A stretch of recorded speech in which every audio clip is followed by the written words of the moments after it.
நம்மைச் சுற்றி சூழல் விழிப்புணர்வு செய்திகள்.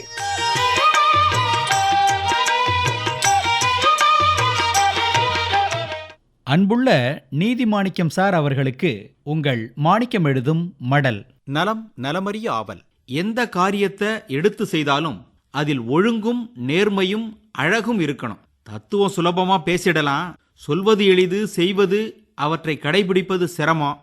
ஆனா நல்லதை உணர்ந்து தீமையை அழிக்க வேண்டும் என்று சொல்லும்போது அங்கு நடுநிலைமை வேண்டும். எவன் ஒருவன் தூக்கத்தை வெல்கிறானோ அவனுக்கு உடல் ஒத்துழைக்கும், உணர்வுகள் ஒழுங்குபடும். அதேபோல் வாழ்க்கையில் நல்லது செய்வதற்கு திடம் ஏற்படும். அர்ஜுனன் நினைச்ச மாத்திரத்துல தூங்கும் சக்தி படைத்தவனா. ஒரு நாளைக்கு 24 மணி நேரம், இதுல 8 மணி நேரம் கண்டிப்பா உறக்கம் ஒரு மனிதனுக்கு தேவை. படுத்த உடனே யாருக்கு தூக்கம் வருது? நினைத்த பொழுது தூங்கும் சக்தி பெற்றவனுக்கு அவன் உடல் அவனது கட்டுப்பாட்டில் இருக்கிறதுன்னு அர்த்தம். அப்படி கட்டுப்பட்டு இருக்கிற காரணத்தினால அவன் செய்கின்ற காரியம் ஒழுங்காக, நிலையாக, தெளிவாக இருக்கும். தவறு இருக்காது.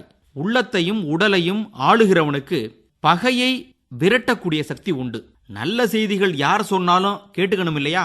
நீதிமாணிக்கம் சார், நேற்றைய தினம் உலக தண்ணீர் தினம், இன்றைய தினம் உலக வானிலை தினம்.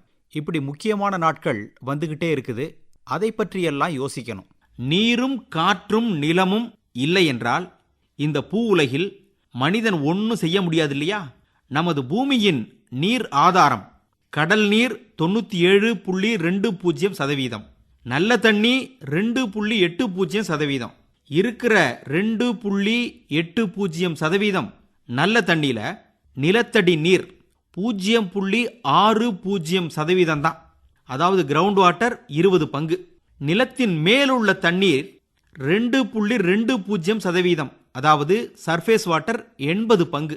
இந்த சர்ஃபேஸ் வாட்டர் நிலத்தின் மேலுள்ள தண்ணியில பனிக்கட்டிகளா 98%. அணை, ஏரி, குளங்கள்ல 2% இருக்கான். ஏரி, குளம், அணைகள்ல இருக்கும் தண்ணியில 90% மேல நாம பயன்படுத்திடுறோம். அதோட நிலத்தடியில இருக்கும் தண்ணியில பாதிக்கும் மேல நாம நவீன தொழில்நுட்பங்களை பயன்படுத்தி உறிஞ்சி எடுத்துடுறோம். ஆழ்குழாய் கிணறுகள் போட்டு எடுத்துடுறோம். இதுலெல்லாம் கொஞ்சம் கவனம் தேவை. முன்னெல்லாம் நெல் சாகுபடியில வரப்புயர நீர் உயரும், நீர் உயர நெல் உயரும், நெல் உயர குடி உயரும், குடி உயர கோன் உயரும்னாங்க. அப்போ அது சரியா கூட இருந்தது. ஆனா இப்போ நீர் மறைய நீர்க்கட்டு, நிறைய வரும் நெற்கட்டு, காய்ச்சலும் பாய்ச்சலுமான நீர் நிர்வாகம்தான் நெல்லுக்கு உகந்ததுன்னு விஞ்ஞானிகள் சொல்றாங்க. இதுல விவசாயிகளும் அனுபவப்பட்டுட்டாங்க. இதே போல நுண்ணீர் பாசன முறைகள் வந்துருச்சு. சொட்டு நீர் பாசனம், தெளிப்பு நீர் பாசனம், வாட்டர் கன்லாம் அறிமுகமான பிறகு பயிர் சாகுபடியில நீர் சிக்கனம் ஏற்பட்டிருக்கு. விளைச்சல்லையும் வித்தியாசம் உண்டாகி இருக்கு. நீதிமாணிக்க சாருக்கு தெரியாதது இல்ல. Necessity is the mother of இன்வென்ஷன்னு ஆங்கிலத்தில் பொன்மொழி ஒன்று உண்டு. தேவையின் அடிப்படையில் புதுசு புதுசா நுட்பங்கள் கண்டுபிடிக்கப்படுது, நம்மை வந்து சேருது.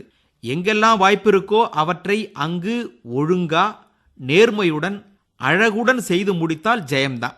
கடுதாசியில எழுதுறவர் தானே நீங்கன்னு மறுபடியும் நினைச்சிடாதீங்கய்யா. சின்ன சின்ன வேலைகளை எல்லாம் திறம்பட செய்ய முடியும். மனம்தான் வேணும். உங்க மூலமா நல்ல செய்திகளை மற்றவர்களுக்கு வழங்குறோம், அவ்வளவுதான். இப்படிக்கு மடல் மாணிக்கம்.